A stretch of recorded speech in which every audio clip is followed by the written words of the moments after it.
ST कर्मचाऱ्यांच्या मोफत पासचा निर्णय लांबणीवर. नव्या सरकारच्या स्थापनेच्या व्यस्त वेळापत्रकामुळे संचालक मंडळाची बैठक रद्द.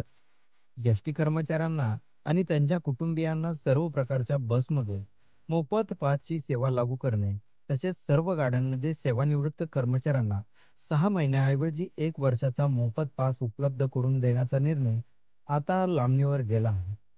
या पार्श्वभूमीवर एस-टी महामंडळाच्या संचालक महामंडळाची बैठक बुधवारी होणार होती. मात्र नव्या सरकार स्थापनेच्या व्यस्त वेळापत्रकामुळे एस-टीच्या संचालक मंडळाची ही बैठक रद्द झाल्याची माहिती एस-टी कर्मचारी संघटनेकडून प्राप्त झाली आहे. एस-टी महामंडळामध्ये कार्यरत कर्मचारी आणि त्यांच्या कुटुंबियांना राज्यात आणि राज्याबाहेर धावणाऱ्या एस-टी बसमध्ये मोफत प्रवास करण्यासाठी सध्या 2 महिन्याचा पास मिळतो, तर सेवानिवृत्त कर्मचाऱ्यांना 6 महिन्याचा पास मिळतो. मात्र या पासची मुदत वाढवावी याबाबत एस-टी संघटनांनी गेल्या 2 वर्षापासून शासन दरबारी प्रयत्न करत आहेत.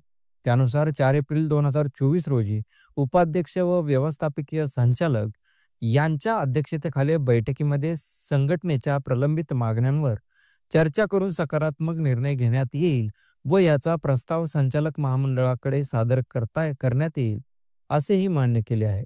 सरकार स्थापनेच्या व्यस्त वेळापत्रकामुळे 4 डिसेंबर रोजी नियोजित करण्यात आलेली बैठक पुढे ढकलण्यात आली.